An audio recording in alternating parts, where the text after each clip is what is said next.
యోహాను సువార్త 14వ అధ్యాయం 12వ వచనం.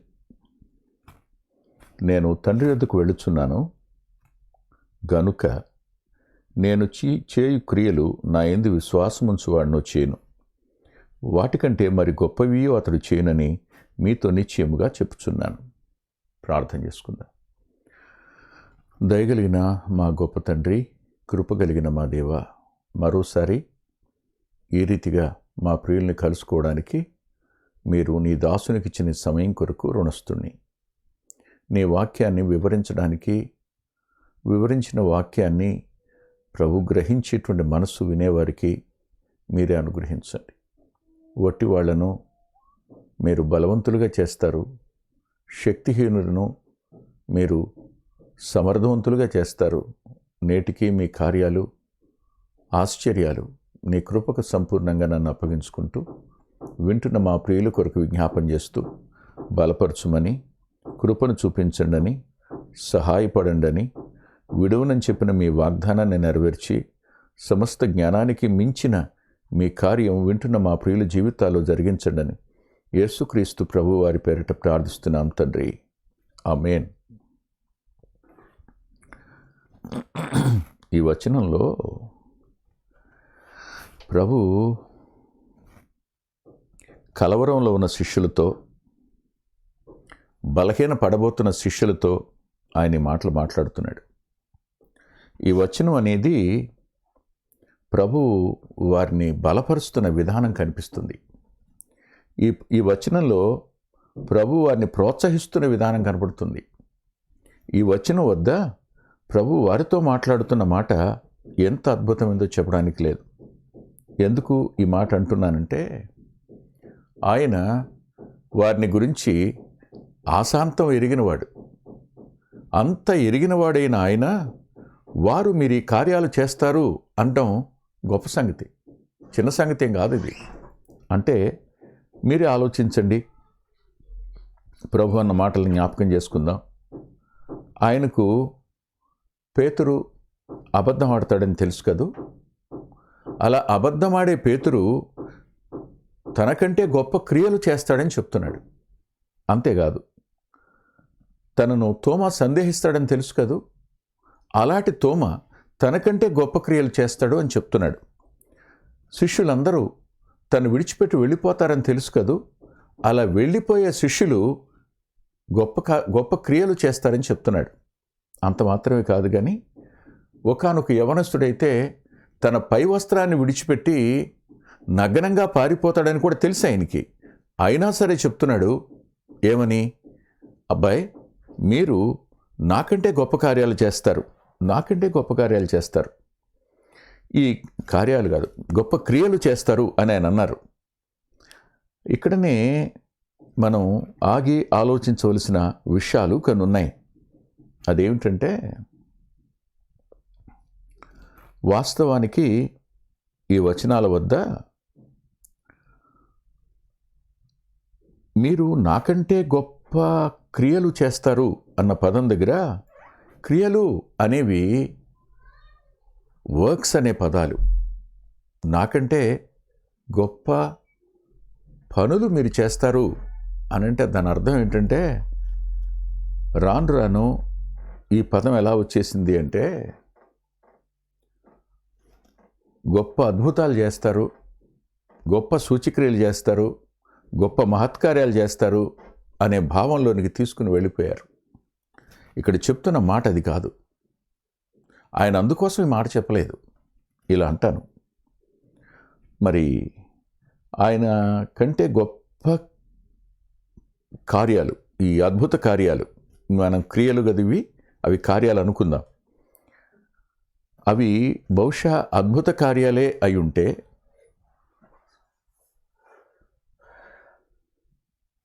అపోస్తులు చేయాలి కదా, ఖచ్చితంగా అపోస్తులు చేయాలి కదా. ప్రభు నీళ్ల మీద నడిచారు, అంతకంటే ఇంకెవరు ఏం చేశారు? ప్రభు నడిపిస్తే పేతురు నడిచాడు రమ్మంటే. అపోస్తల కార్యాల్లో అలాంటి కార్యం మరి ఇంకెక్కడ జరగల. సరే, ఇలా ఆలోచిద్దాం. చనిపోయి 4 దినాలు అయిన తరువాత లాజర్ని ఆయన లేపాడు. అలాంటి కార్యం జరిగిందా? లేదు కదా. ప్రభు చేసిన కార్యాలు తరువాత ఎలా చేశారా వాళ్ళు? అలాంటి క్రియలు, క్షమించండి, అలాంటి అద్భుతాలు చేశారా? 5 రొట్టెలు 2 చేపలు విరిచిన ఆ సందర్భంలో 5,000 మందికి పురుషులే తిన్నారన్న మాట జరిగిందా? కాబట్టి చాలాసార్లు ఈ వచనాన్ని అద్భుతాలకు, సూచక్రియలకు మార్చేసి ఈ వాక్యం యొక్క మూలోద్దేశాన్ని వారు మర్చిపోతున్నారు, మర్చిపోయేటట్టు చేశారు. అనేక మంది ఈ వైపుకి వంగిపోవడానికి కారకులయ్యారు. అందుకనే రక్షించబడిన తొలి దినాల్లో ప్రభువా, నా నీడబడితే మనుషులు బతకాలని, నన్ను చూస్తే వ్యక్తులు పశ్చాత్తాపడాలని, ఇలాంటి మాటలు పసితనంలో అందరం పలుకుంటాం. కానీ నిదానించి ఆలోచించండి. ఇక్కడ చెప్తున్న మాట, నేను తండ్రి వద్దకు వెళుతున్నాను గనుక అన్నాడు ఆయన. తండ్రి వద్దకు వెళుతున్నాను గనుక అన్నప్పుడు ఆయన తండ్రి వద్దకు వెళ్ళి ఏం చేస్తానన్నారు ఆయన?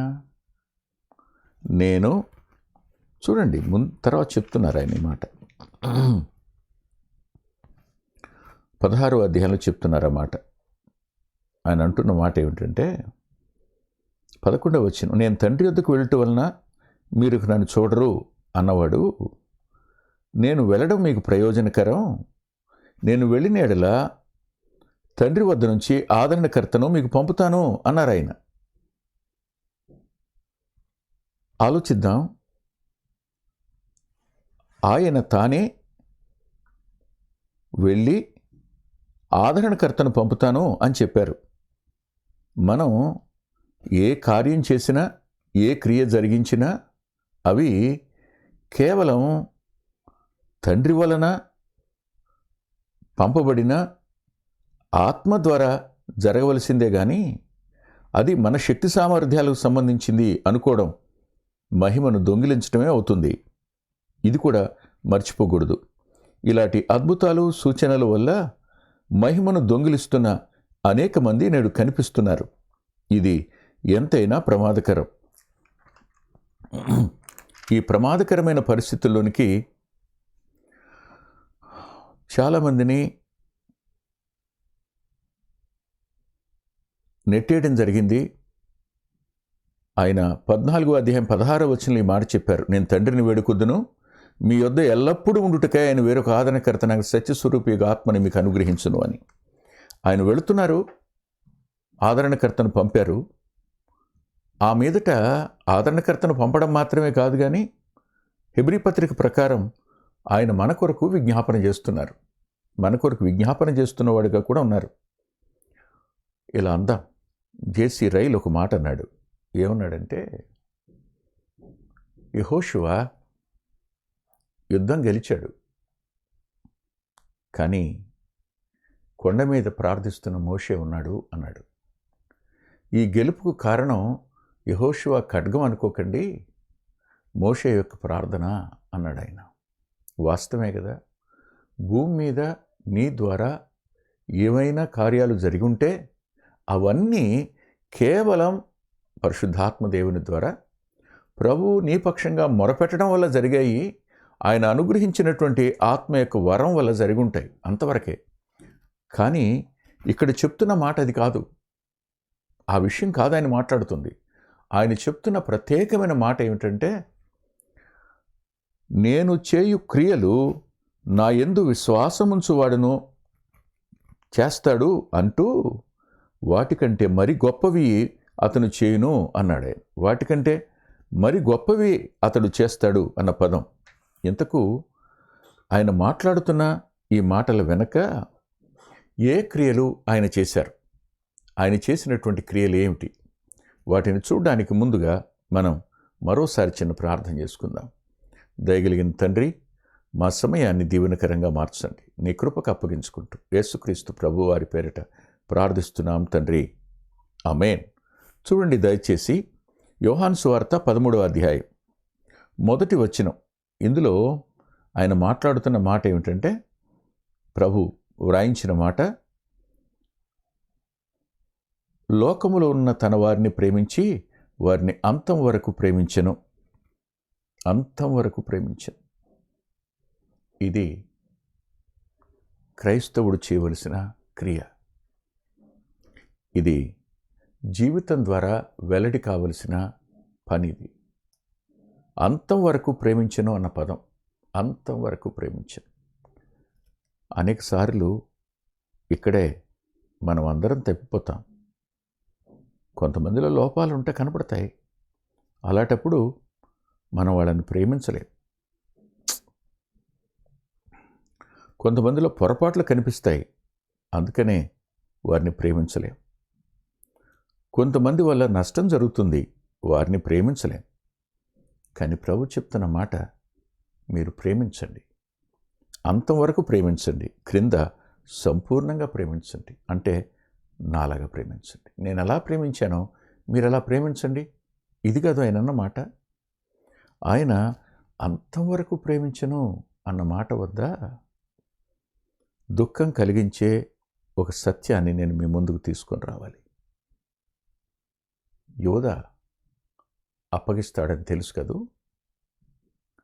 తెలిసిన యోధాకు ఆయన తన ప్రేమను దూరం చేయలేదు.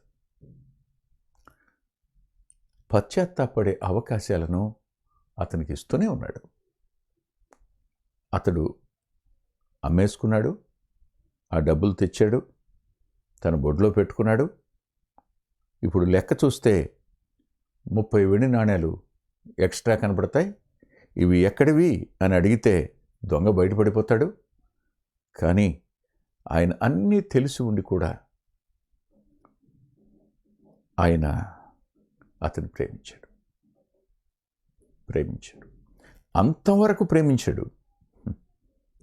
చివరికి గెత్సేమనేలో రాణువారిని వెంట పెట్టుకుని, ప్రధాన యాజకుని సైనికుల్ని వెంట పెట్టుకుని వచ్చినప్పుడు అతని పిలిచిన పిలుపుందే, చెలికాడా అన్న పదం.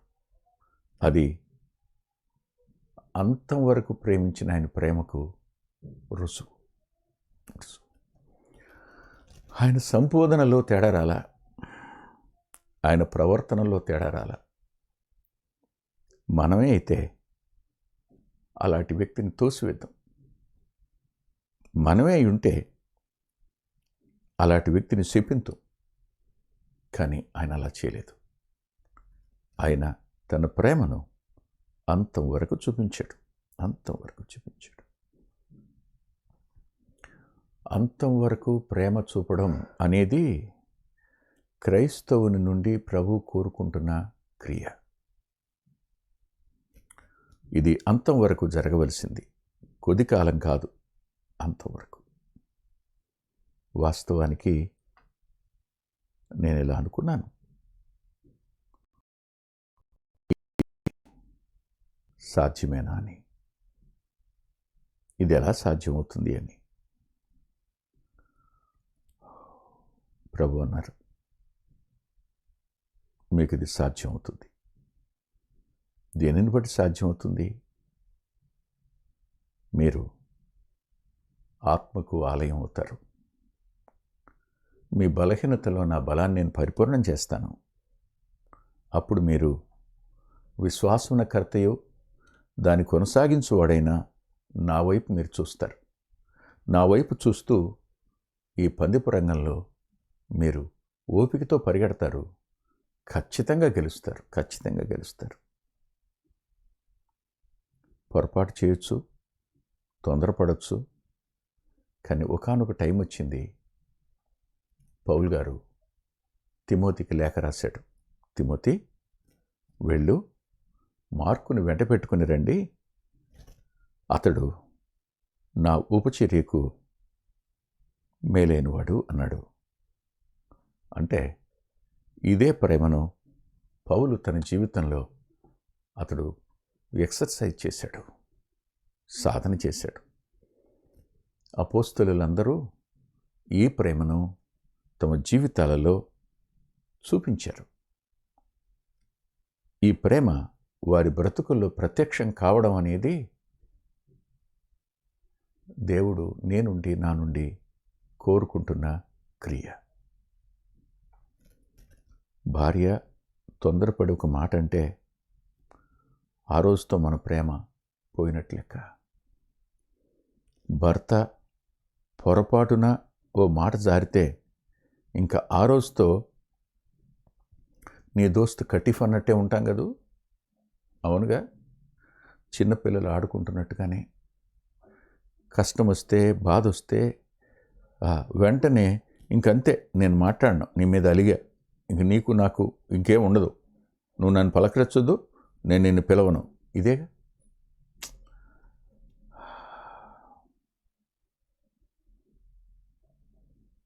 ఎంత పసివాళ్ళమైనా మన మీద ప్రభు పెట్టుకున్న నమ్మకం ఇది. అంతేకాదు, ప్రభు అనుగ్రహించే శక్తి అది, ప్రభు అనుగ్రహించే సామర్థ్యం అది. నీకు అనుగ్రహించబడిన కృపావరం వల్ల చచ్చిన ఒక వ్యక్తిని బ్రతికించడం కంటే నీ ప్రేమను చూపి అపరాధాల చేత, పాపాల చేత చచ్చిన ఒక వ్యక్తిని క్రీస్తు దగ్గరికి తీసుకొని రావడం, అతడు జీవించడం అనేది గొప్ప కార్యం కాదా? ఏ వైపుకి ఎడవబడుతున్నావు? ఏ వైపుకు వెళ్ళిపోతున్నావు? ఎలాగూ మన మనసులను మనం సిద్ధం చేసుకున్నాం? దేన్ని మనం మన అంతరంగంలో ఫ్రేమ్ గట్టి అట్టి పెట్టుకున్నాం? ఇదే అనుకుంటున్నాం, వాటి కొరకే ప్రయాసపడుతున్నాం, వాటినే మనం హైలైట్ చేయాలని ఆశపడుతున్నాం. ఇది వాక్యం కాదని, అలా చెప్పడం లేఖనం చెప్తున్న ప్రమాణం కాదని మీరైనా అర్థం చేసుకోండి. ఆయన చెప్పిన మొదటి పాఠం ప్రేమ అన్న పాఠం. అందుకే ఆయన ఈ 15వ అధ్యాయంలో అంటాడు, నేను మిమ్మును ప్రేమించినట్టు మీరును ఒకరినొకరు ప్రేమించండి అన్న పదం వాడాడు. నేను మిమ్మల్ని ప్రేమించినట్టు మీరు ఒకరినొకరు ప్రేమించండి అని చెప్పడానికి గల కారణం కూడా అది. ఇది మొదటిది. రెండవ మాట చూద్దాం. రెండవ మాట 13వ అధ్యాయంలో మనకు 3-4 వచనాలు. తండ్రి తన చేతికి సమస్తము అప్పగించిననియు, తాను దేవుని యొద్ద నుండి బయలుదేరి వచ్చిననియు, దేవుని యొద్దకు వెళ్ళవలసి ఉన్నదనియు యేసు ఎరిగి క్రింద 5వ వచనం చూస్తే, ఎరిగి తాను కట్టుకున్న తువాలతో తుడుచుటకు మొదలుపెట్టెను. ఏమిటవి? శిష్యుల పాదాలు. ఎరిగా? అవును, ఎరిగి. ఏమెరిగాడో 2వ వచనం కనపడుతుంది. యోధా హృదయంలో అపవాది ఇంకా ఆలోచన పుట్టించి ఉన్నాడు గనుక తండ్రి తన చేతికి సమస్తాన్ని అప్పగించాడని. అది మాట. అంటే యోధా హృదయంలో అపవాది పుట్టించిన ఆలోచన ఎరుగు ఆయన. యోధా వెళ్ళి ఎలాగూ యాజకులతో ఒప్పందం కుదుర్చుకున్నాడో తెలుసు ఆయనకి. తనను ఎన్ని నాణ్యాలకు అమ్మేసుకున్నాడో తెలుసు ఆయనకి. ఇంకా కొద్దిసేపటికి మేడగదిలోంచి వెళ్ళిపోతాడని తెలుసు ఆయనకి. ఆ మీదటి గెచ్చి వనంలో మోకరించి ప్రార్థన చేసుకుని లేచి వెళదాం అన్నప్పుడు అతడు వస్తాడని తెలుసు, ముద్దు పెట్టుకుంటాడని తెలుసు, అప్పగిస్తాడని తెలిసి ఉండి కూడా అతని పాదాల మట్టుకు వంగడం అనేది ఏమనాలి? దీన్ని ఏమనాలి? అందుకనే 13వ అధ్యాయంలో ఆయన 17వ వచనంలో ఇలా అన్నాడు. ఆయన, ఈ సంగతులు మీరు ఎరుగుదురు కనుక వీటిని చేసిన ఎడల మీరు ధనిలగుదురు అన్నాడు. ఈ క్రియలు మీరు చేస్తే ధనిలవుతారయ్యా. ఏ క్రియలు? ఎదటివాని పాదముల మట్టుకు తగ్గించుకున్నటువంటి క్రియలు, ఎదటివాని పాదాల మట్టుకు తగ్గించుకున్న క్రియలు. గత రాత్రి ఓ తమ్మునితో మాట్లాడుతున్నాను నేను. మాట్లాడుతున్నప్పుడు ఓ సందర్భం వచ్చింది. ఆ సందర్భాన్ని గురించి చెప్తూ, తమ్ముడు, ఓ పెద్ద ఆయన, నాకంటే 15-20 సంవత్సరాలు పెద్దవాడు, రాత్రి 1 గంట వరకు మేము కలిసి మాట్లాడుకుంటున్నాం, ప్రార్థన కూడా చేసుకున్నాం అనుకో, మాట్లాడుకుంటున్నాం. అలా టైంలో ఆయన తన జీవితంలోకి వచ్చిన పతనాన్ని గురించి చెప్పి గావురు నేర్చాడు. ఎలా పడిపోయాడు చెప్పి గావురుమని ఏడ్చాడు. ఏడ్చినప్పుడు ఆయన ఎలా ఆదరించాలో ఓదార్చాలో నాకు అర్థం కాలేదు. అప్పుడు నేను ఇలా అన్నాను, అన్నా, మీకొచ్చిన శోధనే నాకు కూడా వచ్చిందన్నా, కానీ పడినా మీరు లేవగలరని దేవుడు మీకు అనుమతి ఇచ్చి ఉంటాడన్నా. నేను పడితే లేవలేనని నన్ను పడనివ్వకుండా ఆయనే చేయి పట్టుకుని కాపాడాడన్నా అని అన్నాను తమ్ముడు అన్నాను. అన్నప్పుడు అతను అన్నాడు, అమ్మో ఏంటన్నా, పడిపోయావా నువ్వు? బుద్ధుందా? ఏ మనిషివా నువ్వు? దేవుని చూడలేదు నువ్వు? ఇలా మాట్లాడేవాడు నాకు తెలుసన్నా. అక్కడ కూడా దీనత్వాన్ని, అక్కడ కూడా తగ్గింపుని, అక్కడ కూడా ఎదుటివాడిని హెచ్చించడం సాధ్యం అవుతుందా అన్నాడు. నేను ఆశ్చర్యపోయాను, ఇందులో అది ఉందా అని, ఇందులో ఆ కోణం కూడా ఉందా అని. అది ప్రభువే నా నోట ఉంచిన మాట. నేను దీనుణ్ణని విధేయుణ్ణని అనలేను, కానీ ఒకటి మాత్రం చెప్పగలను, సహజంగా పతనమైన వాళ్ళు తక్కువ వాళ్ళని, పడిపోయిన వాళ్ళు పనికిరాని వాళ్ళని తీర్పు తీర్చడానికి మనం ఎవరు? అలా అయితే పేతురు సంగతి ఏమిటి? తోమా సంగతి ఏమిటి? యోధాన్ని విడిచిపెడదాం, అతని నిర్దేశించిన స్థలానికి అతను వెళ్ళిపోయాడు. మరి పేతురు, తోమాల సంగతి ఏమిటి?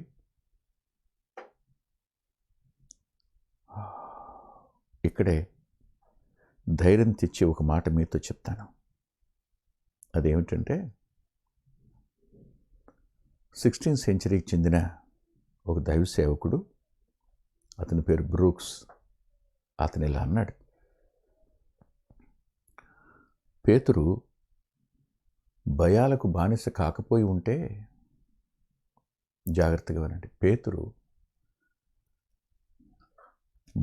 భయాలకు బానిస కాకపోయి ఉంటే అపవాది అతన్ని అబద్ధపు శిఖరానికి ఎక్కించేవాడు కాడు అన్నాడు, ఎక్కించలేడు అన్నాడు.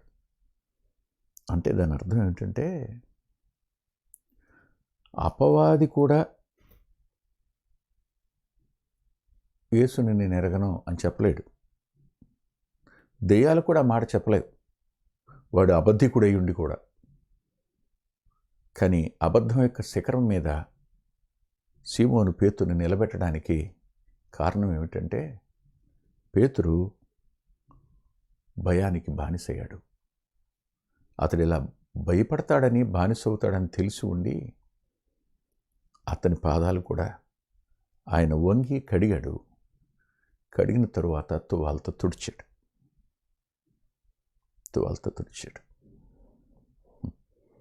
చాలామంది పాపం చేసేందుకు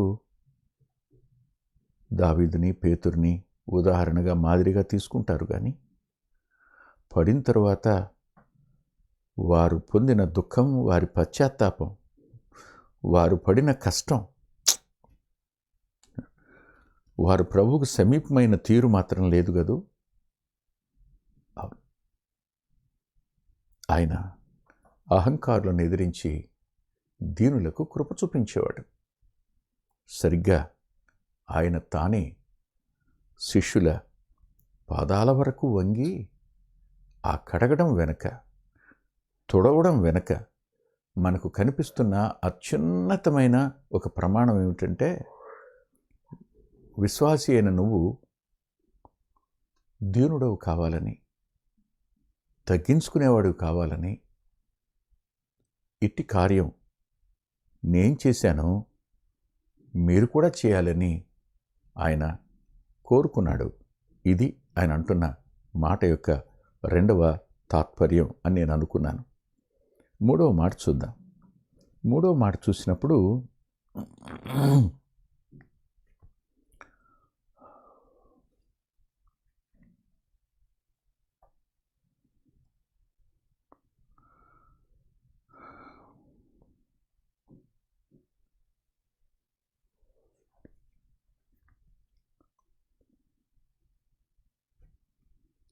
పదమూడవ అధ్యాయంలో 8వ వచనం, నేను నిన్ను కడుగునెడల నాతో నీకు పాలు లేదు అన్న పదం. నాతో నీకు పాలు లేదు అంటే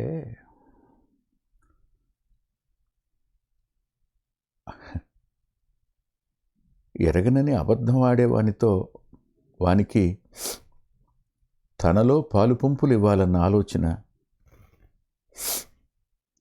ఈ క్రియనేమనాలి? త్యాగం అనాలా? ఈ క్రియకి ఏం పేరు పెట్టుకోవాలి?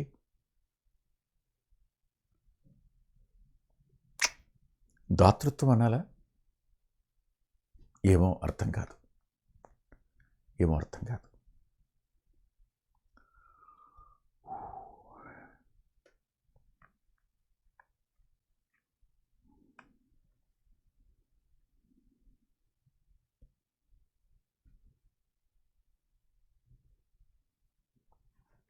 ఒక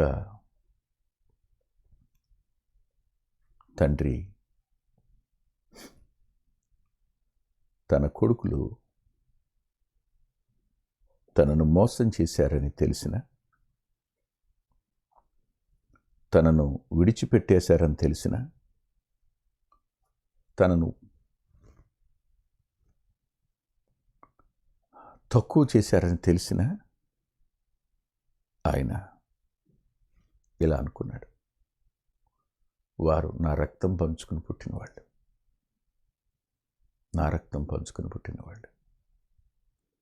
నేను సంపాదించిన దానిలో వారికి కూడా సమానంగా పాలు పంపులు నేను ఇస్తాను అని అనుకున్న ఓ తండ్రి మనసు క్రైస్తవునిలో ఆయన కోరుతున్నారేమో అనిపించింది. నాకు కోరుతున్నారనిపించింది.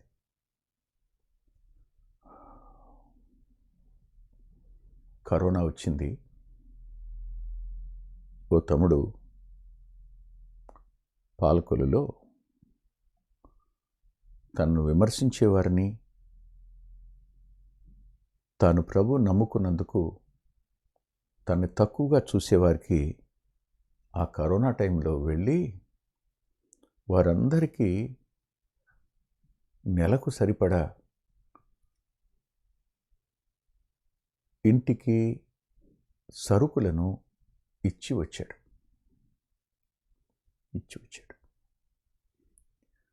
ఎందుకు ఇలా అంటే, మీరు